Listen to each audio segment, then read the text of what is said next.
16 December থেকে parallel import PI product বলি সেটা বন্ধ হয়ে যাবে। আমরা হচ্ছে ট্যাক্সের আওতায় থাকতে চাই। আমরা চাই সাধারণ জনগণ যেন কম দামে পণ্য কিনতে পারি। সরকারের আমরা ট্যাক্স দিতে চাচ্ছি। সাউথ টাউনে হোক আপনার স্বপ্নের আবাসন, শতভাগ রেডি প্লট, সাথে সাথেই সাফ কাবলা রেজিস্ট্রি। আমাদের 16 তারিখে আমাদের এই আনঅফিশিয়াল মোবাইলগুলো বন্ধ হওয়ার জন্য একটা আলটিমেটাম দিছে।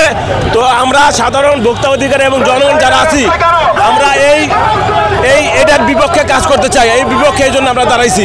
এই মোবাইলের মানে সরকারি যেই নিচ্ছে এটা আমরা চাই না। আমরা চাই সাধারণ জনগণ যেন কম দামে আমরা পণ্য কিনতে পারি। এই জন্য আমরা আছে মানববন্ধন। সরকারের আমরা ট্যাক্স দিতে চাচ্ছি, কিন্তু যে এখানে সরকার চাচ্ছে এই এখানে আমরা দিলে ব্যবসা থাকবে না। আমাদের মূল বিষয়টা হচ্ছে এনবিআর 29 অক্টোবর একটি চালু হয়েছে। তো আমরা ওইটার বিরুদ্ধে না, আমরা হচ্ছে ট্যাক্সের আওতায় থাকতে চাই, কিন্তু ট্যাক্সটা একদম সহনশীল হতে হোক। আমরা চাই ট্যাক্সটা সহনশীল হোক। আমরা মুক্ত বাণিজ্য চাই। আপনাদের সাধারণ ক্রেতা যদি যেই ট্যাক্স পরিমাণ বেড়েছে 57% যদি একটি অফিসিয়াল ফোন নিতে চান, আপনার 50,000 টাকা ফোন আপনার হবে 1,50,000 টাকা। তো আমরা চাই সাধারণ জনগণ ফোন কিনুক, ফোন সাধারণভাবে।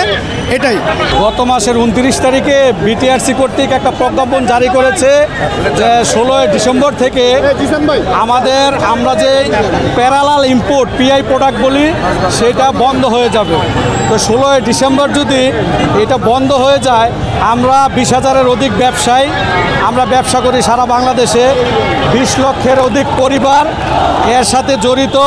আমরা যাকে খানেওয়ালা বলি, এই 20 লক্ষ পরিবার এইখান থেকেই খায়, এখান থেকে চলে। আমাদের মূল দাবি হচ্ছে যে আমাদের ইম্পোর্টটা সহজ করে দেয়। এইখানে একটা কোম্পানি যদি ইম্পোর্ট করে সেই ক্ষেত্রে ওদের ট্যাক্স লাগে 15% সর্বোচ্চ। আর আমি যদি একটা মাল ইম্পোর্ট করতে চাই সেই ক্ষেত্রে এটা ট্যাক্স 57%। তো এই যে ট্যাক্সের একটা ট্যাক্সের বৈষম্য দূর করে দেন। এবং বিটিআরসি আরেকটা সিস্টেম করে রাখছে যে আমি যেই মালটা ইম্পোর্ট করবো বিদেশ থেকে, সেই মাদারের থেকে আমার মাদারের সাথে কন্ট্যাক্ট থাকতে হবে।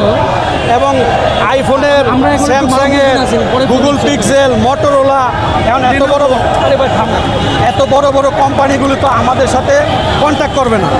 আমি ছোট ব্যবসায়, আমি 100 পিস 200 পিস মাল ইম্পোর্ট করবো। তো এখন এত বড় কোম্পানি কি আমার সাথে কি বলে মানে ডিট করবে না বা আমার সাথে কন্ট্যাক্ট করবে না। আরেকটা প্রতিবন্ধকতা আছে, বাংলাদেশে যারা অ্যাসেম্বল করে ওদের থেকেও এনওসি নিতে হবে। ওদের থেকে এনওসি ওরা কখনোই আমাদেরকে দিবে না। আমরা সরকারের কাছে একটাই দাবি, আপনি ট্যাক্সটা কমায় দেন। আর বিটিআরসি যে প্রতিবন্ধকতা, এই প্রতিবন্ধকতা দূর করে দেন। আমরা ব্যবসায়ীরা ট্যাক্স দিয়ে লিগ্যালভাবে মাল এনে ব্যবসা করতে চাই।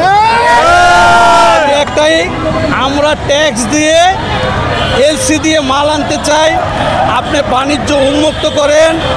আজকে এই 20,000 ব্যবসায়ী রাস্তায় নেমেছে। আমরা শান্তিপূর্ণ কর্মসূচি করতেছি আজকে।